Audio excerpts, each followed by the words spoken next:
where human insight trumps every trick. We're not hacking systems, we're hacking behaviors so you won't click. No complicated code, just tried and true brain science at play. Social engineering for good, the best defense is in your mind today.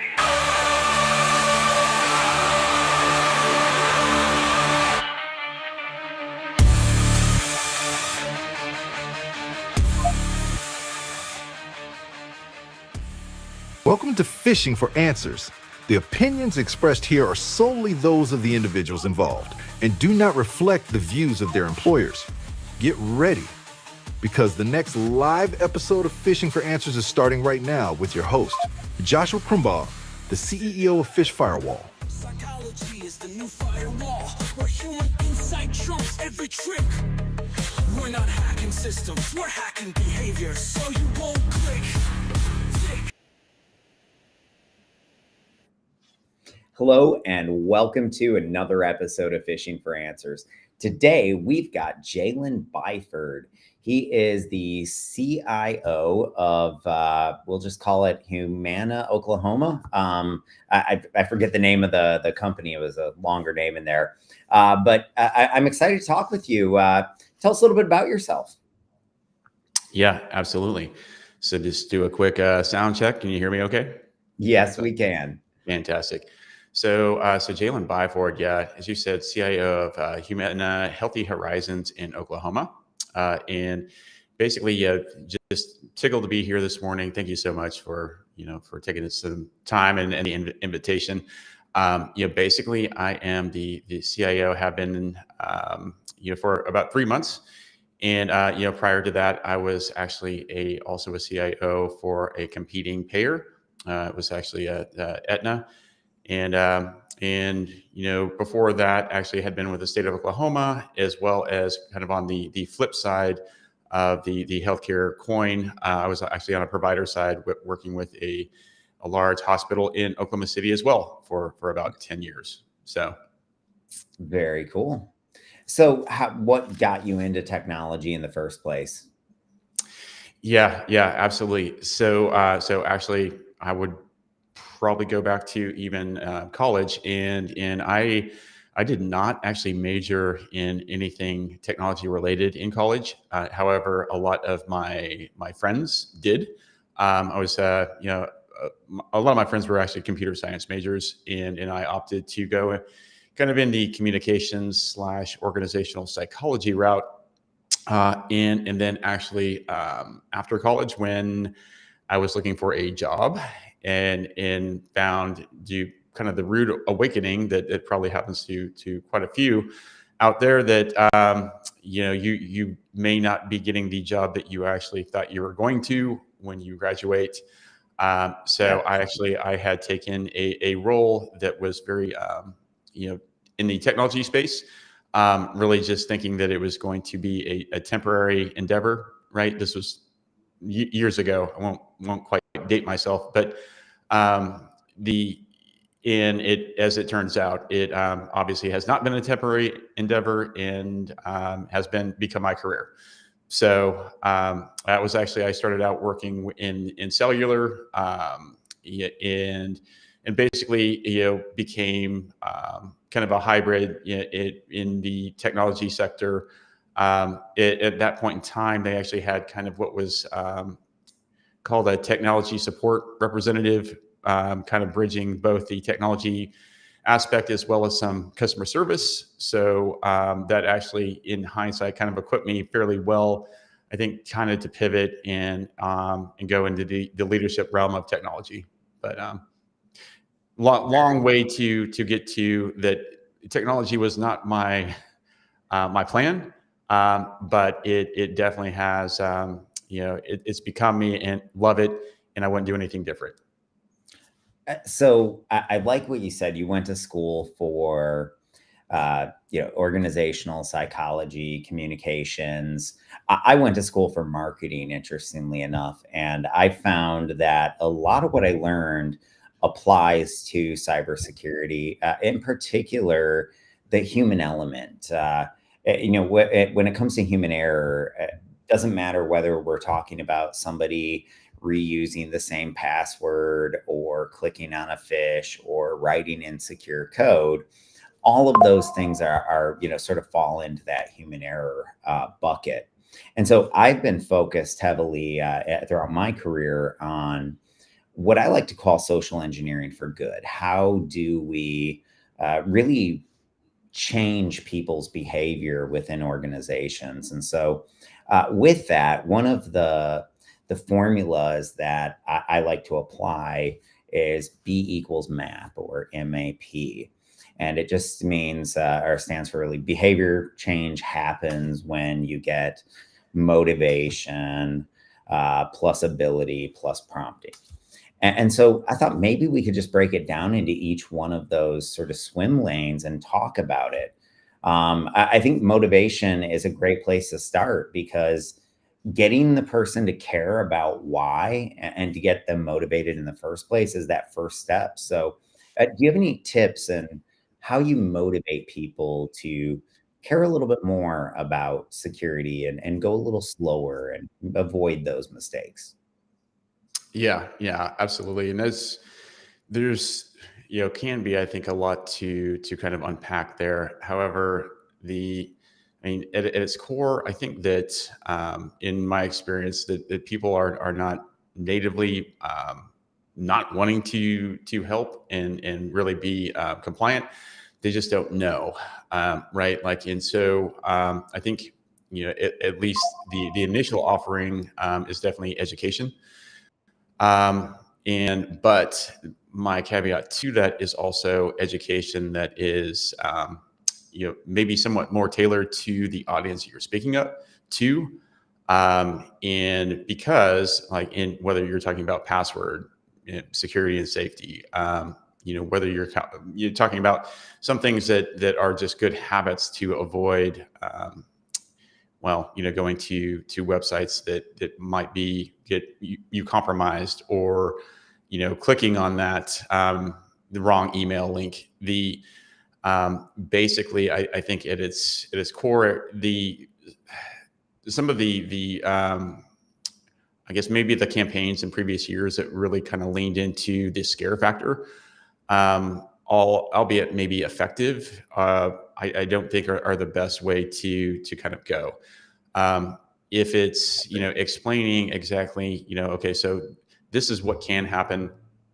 This is, what the really, phrasing it out there, right? Whether it be monetary loss, whether it be reputation, whether it be everything that goes into maybe the high level of a ransomware incident, that that it's incumbent upon every single individual and employee, because that is really that is the attack structure at this point, right?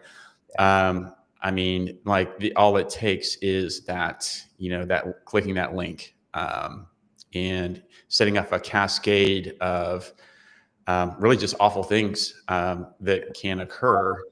And I don't necessarily think all the time that your frontline employees, your individual contributors, are aware that really that is the entry point. That's how these events start. That's how they occur.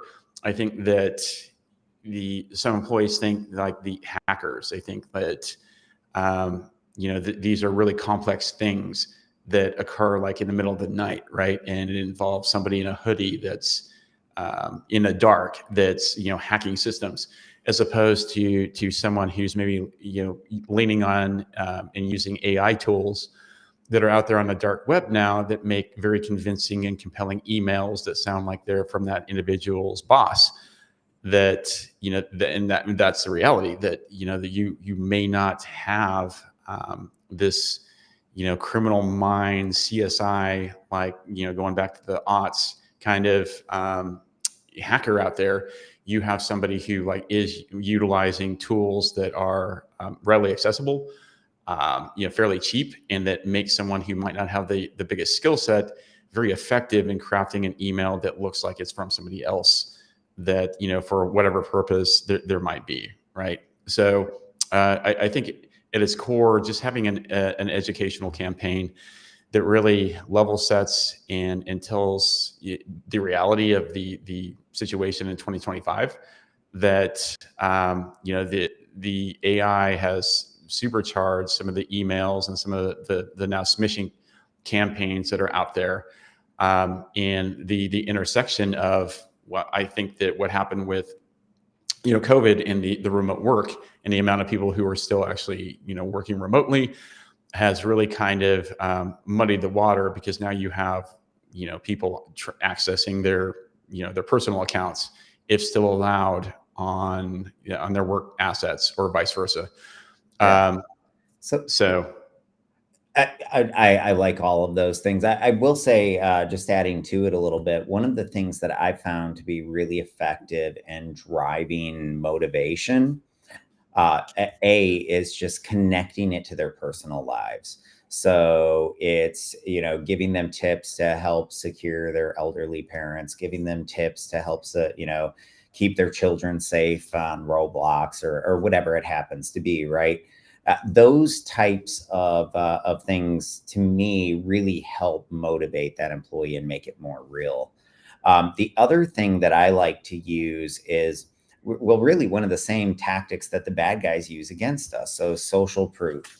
So they'll, claim, somebody is doing something to get us to do something, right? Well, we can do the same thing. So when an attack comes in and Cheryl from accounting reports it, I love to forward that to everybody, praise Cheryl, A, for reporting it, but B, use that as social proof, because too often people's apathy gets in the way. It's like you said, it's not that they don't want to care, it's that they maybe aren't aware of the threat. They don't think it's really going to hit them. They think it's in the middle of the night type of thing, right?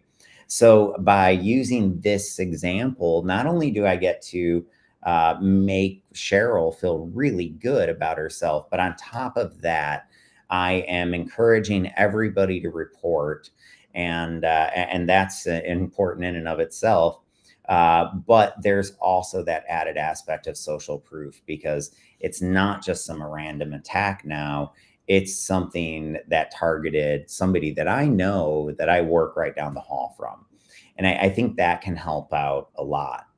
So jumping forward, the next section, or the next piece of that formula, is ability. And ability to me is just making it easy.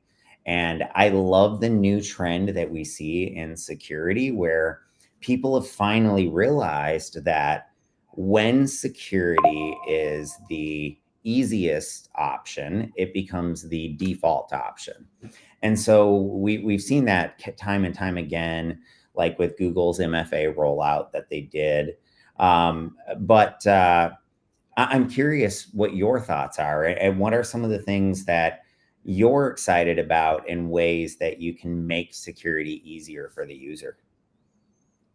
Yeah, absolutely. And I think, starting out, in probably kind of going through the journey, even within the last 10 years, there are, and whether you're talking, MFA is actually a good example, that, so basically, if you went back, let's say 10 years ago, for the most part, really MFA, that did not exist, right? Like so you have people who are kind of in the camp that, why, like, what is IT, or why is cyber, doing this? They're making things so much more difficult, right? Like, oh my gosh, now I have to use my phone, and now I have to get this code, and I have to download and do all this stuff. And so, which seems like the opposite of ease, right? Because now you're in some ways making things a little bit more difficult. But that being said, I think that within that realm, and I think we've definitely seen this as well through like the MFA or authenticator apps out there, and the ease of use of how, I mean, just within the last, like 2020, within the last 5 years, how much easier it is to actually enroll and get that enabled versus or even passkeys. We recently deployed passkeys, and they're so much better than passwords. And while users did not like it initially, and a lot of people got locked out of their accounts, I'm not saying there wasn't a learning curve. But once we got it implemented, we have almost zero issues now with people ever getting locked out. And the users love it because it's 10 times easier for them to get logged in. And I love it because it's more secure. Yeah, agreed. And I think that that's actually a good segue, because that's the perfect intersection of, where the need meets, actually the end user experience, customer experience, right, and kind of meeting in the middle. And it obviously takes a little bit of time, but that being said, that you can have both. You can have like both a adherence to your security posture and in your compliance, and you still having an experience that is not just awful for your customers and your end users out there. That because agreed, like it's a progression, but at its core, like I think, like you said, you have to have that starting point where you have the education, you have to make that relatable, and you have to say, okay, so this is a non-negotiable. We're going to have to use this. However, with that being said, if there are certain things that would make your life easier, definitely let us know. So it's kind of like a give and take, and I do think that that's kind of how we have gotten to where we are now, where it is there's different authentication methods out there now that and depending upon the how evolved and maybe the enterprise or company is, there's things that definitely can make your employees' lives a lot easier while still ensuring a fairly aggressive security posture. Yeah, no, I couldn't agree more. And I'm really excited to see our entire industry move in that way, where we want security to be business enablers instead of what it's been, business prohibitors in the past. Okay, so moving forward then to the last piece in this formula, prompting. Now, prompting to me is, I think, the most underdeveloped area of culture change in general. I mean, when we look at, just security awareness in general, you see a lot of requirements, but no real best practices out there defined on how we can do these things more effectively and be better at it. And so prompting is anytime we're reminding the user about cybersecurity. So that could be our annual security awareness training. That could be our quarterly security awareness training. It could be a newsletter. It could be literally anything. But the reason I say I don't think we do enough of it as a whole, as an industry, is that, to me, I think security needs to be constant and front of mind. And I had this, I guess, eye-opening experience early in my career where I ran a red team. I'm doing the readout for a penetration test that we had just done on a hedge fund. And when I get to the part about human security, the CEO says, well, I already do 1 hour of training every year, and my people's time is valuable. I'm not willing to spend more time. And my initial thought was, well, then you're going to continue to get the same results, right? I think most people's initial response would be that. But as I thought more and more about it, I realized that the reason it wasn't effective, going back to my marketing degree, but I realized the reason it wasn't effective was because we were doing it all in a single session, or in some cases, maybe 4 sessions a year. And it's just simply too much data in too short of a time frame. And that's when I realized that if you were to break these down into typical ad segment size, so 30 seconds a spot, you could be in front of the user twice every single week of the year and not even eat up an hour of their time. And that, to me, is how we really need to be doing prompting, because everything cybersecurity is in the same folder in most people's head. And so if we just simply remind them about anything cybersecurity, we're reminding them about everything cybersecurity. So I know I said a lot, but what's your thought on prompting? I mean, it's probably, I don't know how much thought you've given it in the past. I don't think it's something that we talk a lot about in this industry. But you know, with what I just said, did it resonate with you? And have you had an opportunity to do any sort of short form training and throughout your career? Yeah. And, over the course of my career, I've, seen and been a part of, multiple approaches there. I think going back to, and I do think that was kind of the paradigm that was in place and actually still is in a lot of organizations where the cybersecurity basically is bundled into an annual training with, more than likely there's other regulatory training that's also a part of that, and a quiz, etc. And you're right that it definitely brings it for front of mind once a year. However, it's I would kind of almost equate that to like a studying or for a test, and really like trying to, you spend a whole lot of time in the moment, getting ready, maybe memorizing things, but then, once the test is done, then you're done and you don't need to think about it again for another year. And obviously that is not effective. And to your point, the threat landscape, I think, is evolving and changing so rapidly that maybe, in previous times, like a year might have been okay. Now it definitely is not. And so to getting ahead of kind of the new things that are coming out there, and to keep it front of mind, because as you said, like the bad actors don't go away throughout the course of the year just because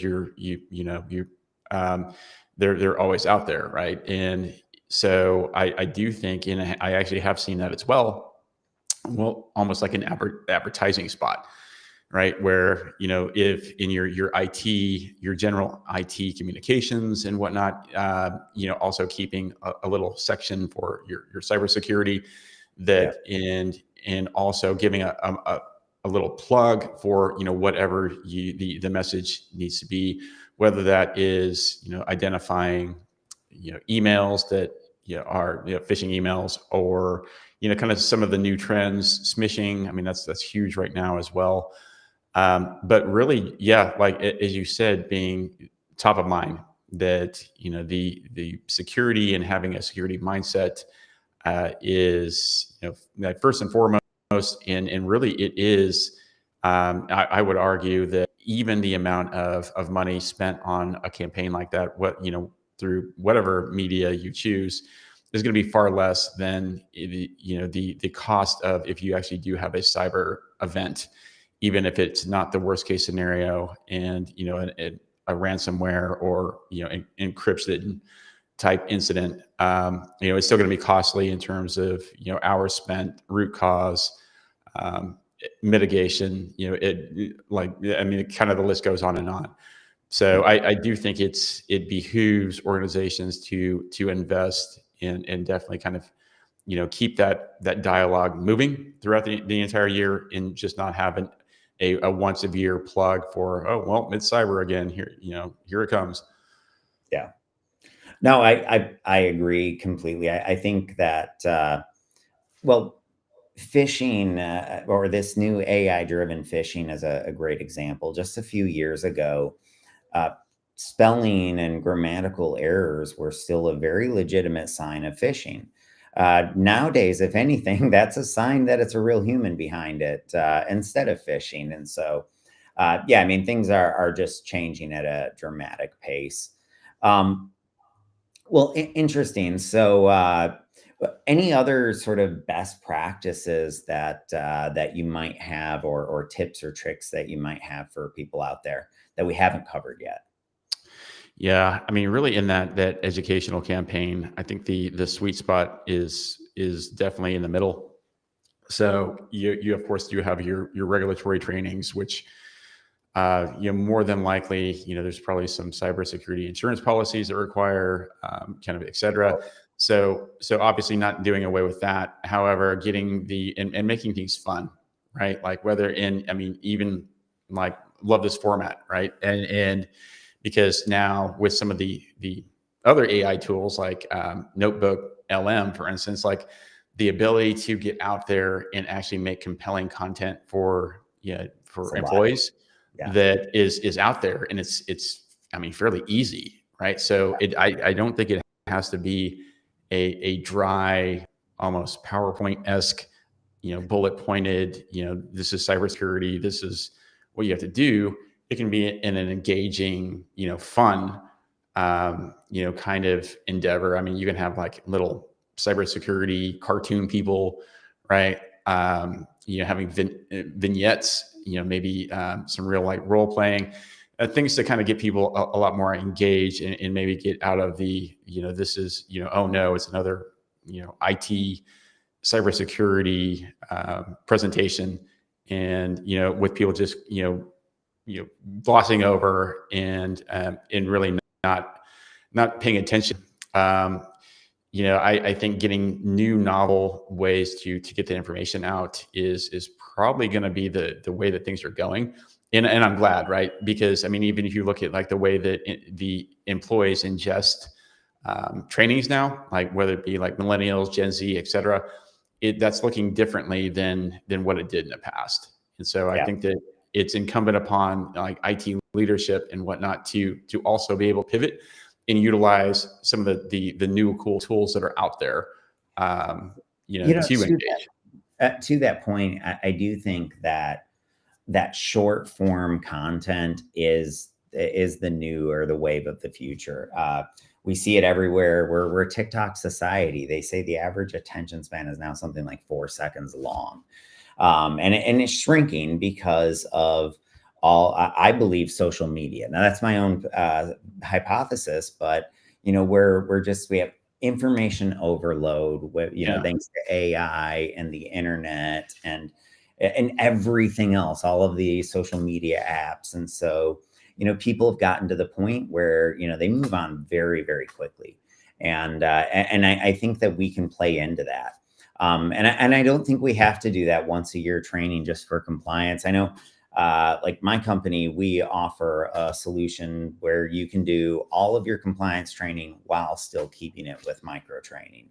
So I think there's ways that we can do that. But I definitely agree that we have to adapt. Doing what we did 20 years ago, 10 years ago, even 5 years ago. Look at how much different the world was 5 years ago. We weren't thinking about generative AI. We weren't thinking about deep fakes. There's so many things that have just skyrocketed as a result. And maybe AI is a great place to wrap up. What are you, I guess this two-folded question, what are you most excited about as it pertains to AI? And then the flip side of this is, what risks are you concerned about, or rather, what do you think people should be training their employees about as it pertains to AI? Sure, absolutely. So I think with AI and generative AI specifically, to me, what is probably the most exciting is going to be and is what's going on with agentic AI, and basically at its core, like at a high level, thinking about what you could do, with an army of agents, right? Like you're almost like virtual employees. And I do think that this is going to probably, really take off as being something that has the most ROI, because at that point in time, you do have, you have agents that are like virtual little employees, right? That you can send out there, do some of the monotonous tasks that are not fun. And I think that, there's a lot of different places, whether you're talking about cybersecurity or not, where there's just a lot of tedious task work. And I really do see that, and really am excited to see that, kind of coming into fruition. that, that general, maybe not lay people, but people who are maybe not the most non-technical, will be able to also manage these agents in the future. And basically it will, I think we'll see like a huge efficiency, burst, happen. Well, we're already seeing it in development teams where, Yeah. most software companies, they're not hiring new developers. They're getting their current developers more tools. Yep. And I really do foresee a world where those really senior developer positions that pay so well, I think they're going to go away because I look at these tools and the fact that a good developer has now gotten to the point, thanks to AI, where they can commit, easily thousands of lines of code a day, if not tens of thousands. And that changes the game all of a sudden. And so I just think it's exciting, and it'll change how we do things. I think that those high paying tech jobs will be more like CTO level positions, and we'll see a lot more CTO, CIO types and companies sort of managing those armies of agents, if you will. Because I don't think we're going to need the hands-on technical skills quite as much. I mean, I don't know if you've had a chance to look at O3, but it is impressive what it can do. And we're only just getting smarter. I mean, last week I was raving about how smart Gemini was and how they had put everyone in the dust. And well, this week I'm raving about O3, and next week it'll probably be something else. So it's an exciting time we live in, isn't it? Yeah, it is. And not to spend too much time, but talking about the risks out there, right? And so, and I'm, this has probably been talked about, like, and will continue to be, like, beyond the AI either replacing jobs, et cetera. Basically the LLMs and the models themselves potentially being biased. There's a lot there that I'm not even going to dive into. What I think that, and we've touched on some of this today, is that the ROI right now in just AI in general, I would argue, specific to AI being generated and used for for bad purposes, right, on the dark web, that is become very lucrative and very easy. And we've seen it in the how emails have evolved, and it's not just not just the text. It's the tools are able to actually scour the internet and get a very, very good picture of whoever it is that they're trying to impersonate, right? If that's a we see role-based phishing AI-driven role-based phishing happen daily. And to me, that, in particularly, I mean, you did touch on the deep fake as well. If I think we're going to probably see some future integrations as well as adaptations that are going to make the phishing that we've seen actually get even more believable and worse, potentially. And so, I mean, that first and foremost is probably to me, the biggest threat, because of how easy it is for almost complete novices to go on a dark web and potentially purchase a tool without having, I mean, kind of like we were talking about the coding conversation, without having the fundamentals or knowledge of the code itself, but being able to craft a very convincing email, pulled from multiple sources, without having the technical know-how to do that.